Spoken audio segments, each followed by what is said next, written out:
Assalamualaikum warahmatullahi wabarakatuh. Saya Padmina SPD dari SD Negeri 176 garis miring 9 Bukit Subur Muaro Jambi, calon guru penggerak angkatan 7 Kabupaten Muaro Jambi. Inilah tugas demonstrasi kontekstual modul 3.1 pengambilan keputusan berdasar. Assalamualaikum. Beliau berdua adalah fasilitator dan pengajar praktik, Bapak Sodikin MPD dan Ibu Nafsah SPD.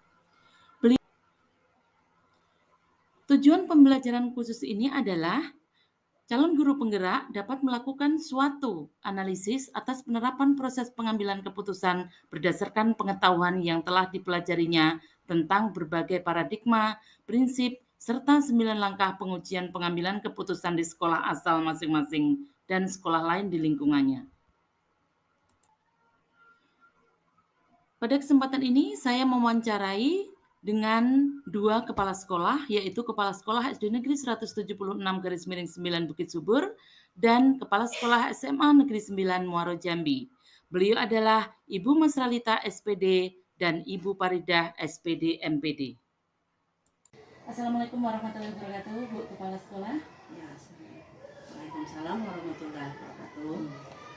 Saya di sini mohon izin dengan Ibu untuk memenuhi tugas saya sebagai calon guru penggerak angkatan 7. Saya harus melakukan observasi dengan Ibu Kepala Sekolah, yaitu untuk memenuhi tugas demonstrasi kontekstual pada modul 3.1.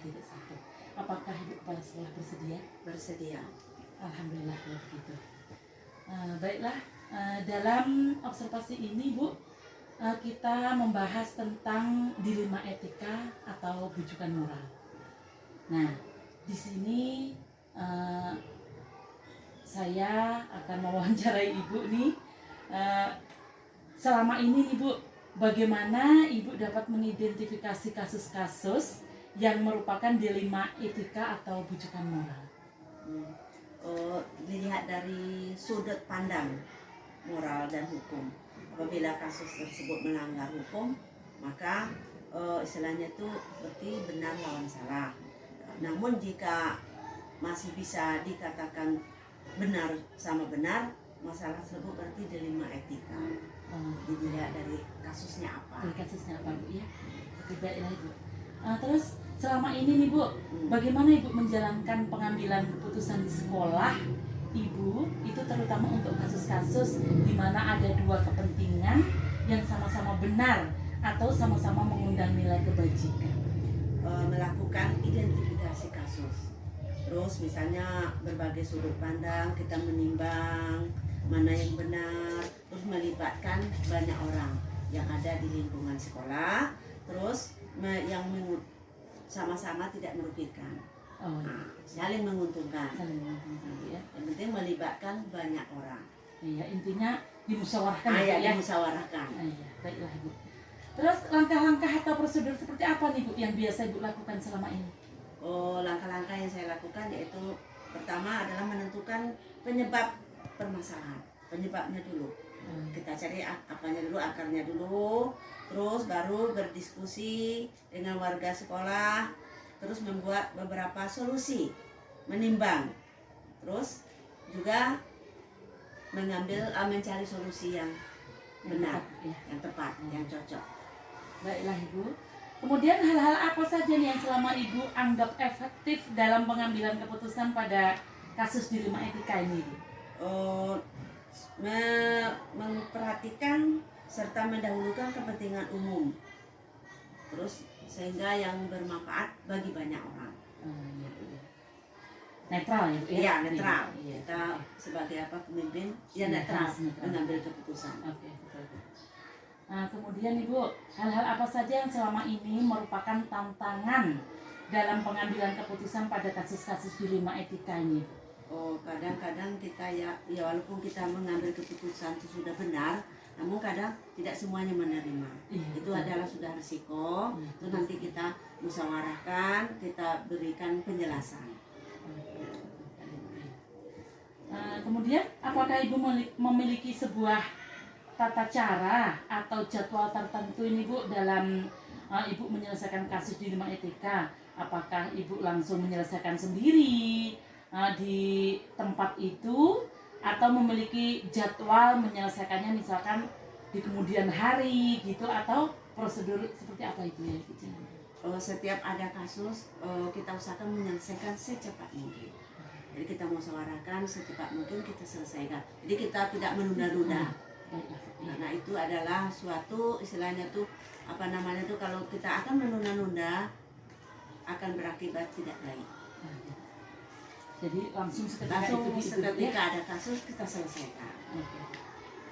Kemudian adakah seseorang atau faktor-faktor apa yang selama ini mempermudah atau membantu Ibu dalam mengambil keputusan dalam kasus-kasus di Lima Etika ini? Ada ya, tentu kita berada pada lingkup organisasi, tentu melibatkan guru, tendik yang lainnya. Baiklah, jadi tidak sendiri tidak ya, sendiri ya. Betul sekali. Terus dari semua hal yang telah disampaikan, pembelajaran apa yang dapat Ibu ambil nih atau Ibu petik dari pengalaman Ibu mengambil keputusan di Lima Etika ini, Bu? Yaitu pembelajaran istilahnya itu kita mengambil keputusan harus melihat suara yang terbanyak, dan juga misalnya kita tidak boleh berpihak kepada salah satu.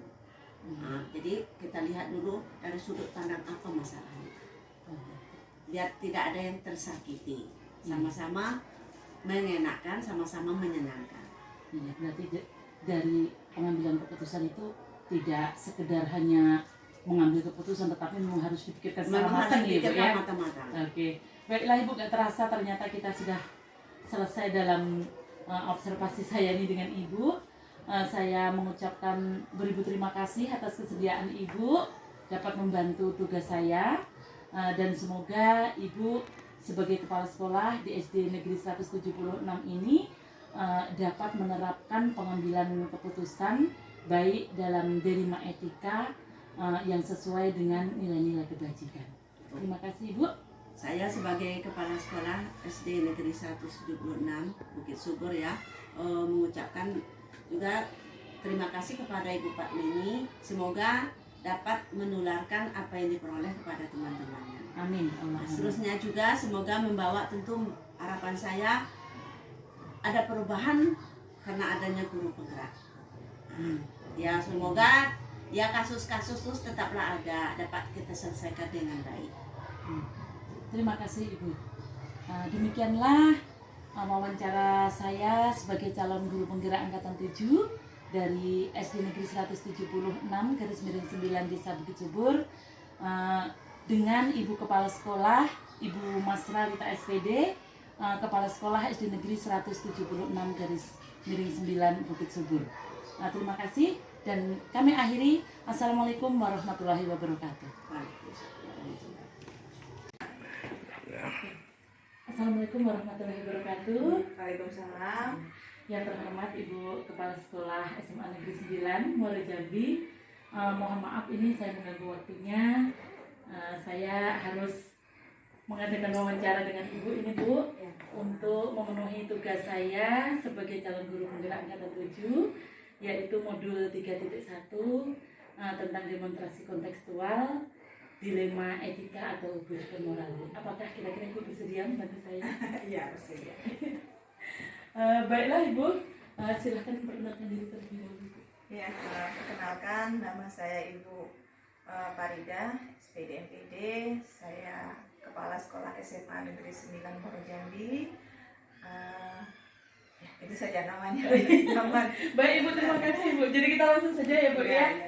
Nah, ini Bu tentang pengambilan keputusan yang bernilai dengan nilai kebajikan Ibu ya. Selama ini bagaimana ini Ibu dapat mengidentifikasi kasus-kasus yang merupakan dilema etika atau bujukan moral yang ada di SMA Ibu? Ya, terima kasih. Ya, selama ini ketika saya dapat mengidentifikasi permasalahan dilema etika itu, pertama dari identifikasi guru wali kelas, guru BK, dan guru bidang studi lainnya. Lalu dari mereka saya mendapatkan informasi-informasi mengenai siswa tersebut. Setelah mendapatkan informasi apa pelanggaran, apa hal yang tidak sesuai dengan etika, akan kita bahas di dalam rapat atau diskusi antar guru BK, wakil gitu, masih dalam lingkungan kecil. Nanti setelah itu baru akan kita bawa ke dalam lingkungan rapat yang besar, rapat guru. Oke. Berarti dari kasusnya itu diambil dari siswa, kemudian ke wali kelasnya, kemudian masuk ke BK dan guru yang lain gitu Bu ya. Oke, selanjutnya kemudian selama ini Ibu, bagaimana Ibu menjalankan pengambilan keputusan di sekolah Ibu ini, terutama untuk kasus-kasus di mana ada dua kepentingan yang sama-sama benar atau yang mengandung nilai-nilai kebajikan. Iya, ini berdasarkan pengalaman yang sudah pernah kami jalani juga tentang permasalahan siswa. Saya mendiskusikan dengan majelis guru atau terlebih dahulu pada guru BK. Saya melihat di mana dalam permasalahan ini mengambil suatu keputusan berdasarkan resiko yang terkecil, gitu kan. Setiap hal kan pasti ada resiko, tapi kami menimbang terhadap resiko yang terkecil. Jadi seperti itu. Oke, baiklah Ibu. Kemudian langkah-langkah atau prosedur seperti apa ini kira-kira Bu yang biasa Ibu lakukan selama ini? Misalnya contoh langkah-langkah yang biasa terjadi itu pengambilan keputusan. Pertama sekali kita mengidentifikasi masalahnya apa, Betul, ya. lalu melihat background latar belakang mengapa ini terjadi, dan selanjutnya saya juga meminta kepada guru BK khususnya untuk melakukan binaan atau coaching kepada yang bermasalah, dan juga selanjutnya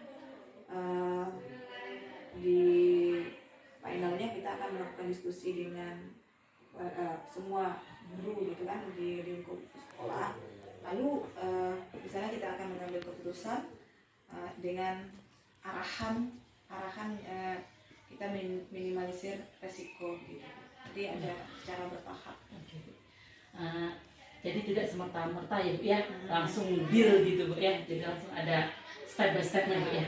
Oke. Kemudian Bu, dalam mengambil keputusan tadi ini, apakah ada tantangan atau hambatan gitu Bu kira-kira?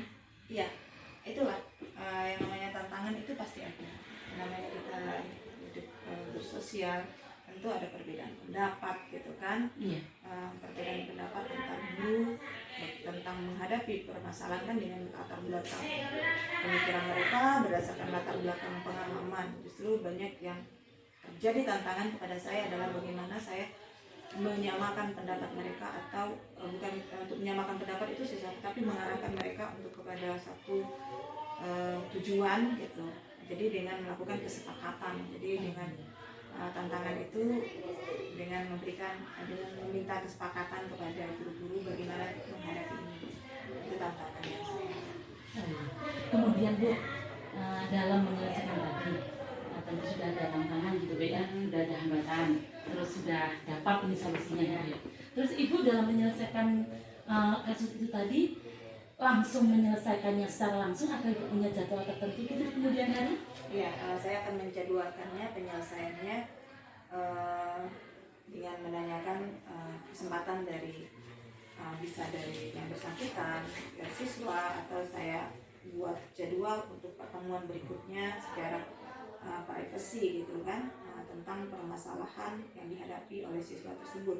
Saya menjadwalkannya misalnya sesudah selesai kita melakukan diskusi dengan dewan guru atau dengan guru BK khususnya, nanti kita akan membuat jadwal kapan kita akan mengeksekusi permasalahan ini kepada